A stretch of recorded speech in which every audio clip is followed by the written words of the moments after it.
के सामने बैठे हो, टेबल पर किताबें पड़ी हैं, लैपटॉप खुला है, रफ शीट्स पर नोट्स बिखरे हुए हैं। सुबह खुद से प्रॉमिस किया था, आज फुल फोकस, आज रात कम बैक होगा, सिलेबस कंप्लीट करेंगे, PYQ सॉल्व करेंगे, बाकियों से आगे निकलेंगे, चाहे UPSC हो, CA हो, नीट हो, JEE हो, बोर्ड्स हो या कॉलेज फाइनल्स। आज तुम होप लेकर बैठे थे, लेकिन अब खुद को देखो, 3 घंटे निकल गए, रील्स खत्म नहीं हुई, मोटिवेशन वीडियोस देख लिए, फ़ोन 100 बार चेक कर लिया, लेकिन एक टॉपिक भी खत्म नहीं हुआ, सिलेबस वहीं का वहीं। सच्चाई कड़वी है, हर स्टूडेंट जीतना चाहता है, हर कोई चाहता है सिलेक्शन लिस्ट में अपना नाम, हर कोई चाहता है पेरेंट्स की आंखों में वो गर्व, वो सुकून, लेकिन ज़्यादातर लोग नहीं जीतेंगे। क्यों?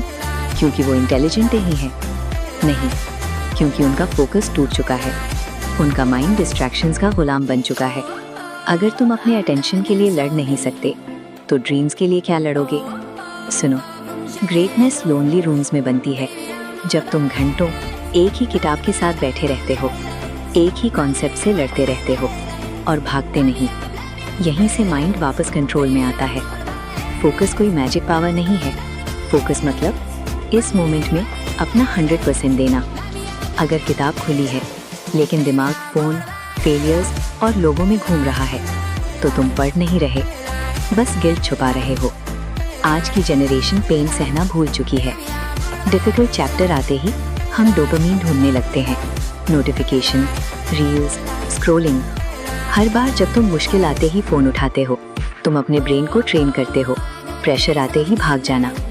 लेकिन याद रखो, ग्रेटनेस कंफर्ट जोन में नहीं मिलती। एग्ज़ाम हॉल में 3 घंटे कोई रील तुम्हें बचाने नहीं आएगी। इसलिए फ़ोन साइलेंट मत करो, बंद करो, दूसरे कमरे में फेंको, 24 घंटे खुद के साथ बैठो।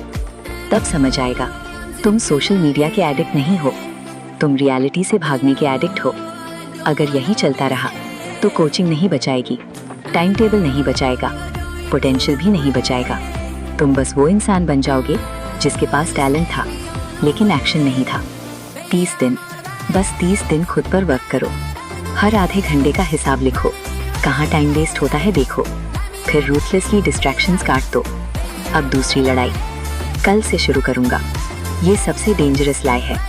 UPSC और CA का सिलेबस देखकर डर लगता है, मेडिकल फॉर्मूलाज देखकर दिमाग फ्रीज हो जाता है, कॉलेज सब्जेक्ट्स माउंटेन जैसे लगते हैं, और फिर इंसान कुछ शुरू ही नहीं करता, वो बस फंस जाता है एक डेंजरस जगह में, दी एंटी जोन, जहाँ ड्रीम्स हैं, प्रेशर है, लेकिन मूवमेंट नहीं है। बहुत लोग अपनी पूरी यूथ यहीं खो देते हैं, रिग्रेट में। लेकिन एक जगह और होती है, द जोन, जब तुम प्रॉब्लम में खो जाते हो, जब डिफिकल्ट कॉन्सेप्ट अचानक समझ आ जाता है। वो फीलिंग एक स्टूडेंट की सबसे बड़ी विक्ट्री है। और वहाँ पहुँचने का सीक्रेट, माउंटेन मत देखो, बस अगला कदम देखो। आज क्या फिनिश करना है, बस वो लिखो। Small targets, non negotiable targets, क्योंकि मूवमेंट शुरू होते ही फियर मरने लगता है। मोमेंटम ही असली मोटिवेशन है। और सुनो, तुम मशीन नहीं हो, तुम्हारा बॉडी और ब्रेन एक इकोसिस्टम है।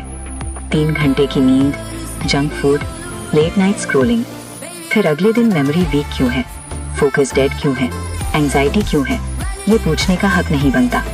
ब्रोकन बॉडी के साथ शार्प माइंड नहीं बनता।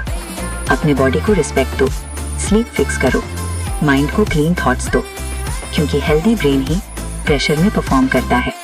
अब आखिरी बात सुनो, पेरेंट्स बूढ़े हो रहे हैं, कंपटीशन बढ़ रहा है, क्लॉक रुक नहीं रही, और दुनिया को फर्क नहीं पड़ता कि तुम रेडी हो या नहीं। इसलिए पेन उठाओ, बुक खोलो, बोर्डम को सहो और काम पर लग जाओ। और इतना डेंजरस बनो कि एक दिन रिजल्ट नहीं, तुम्हारी मेहनत लोगों को इंस्पायर करे।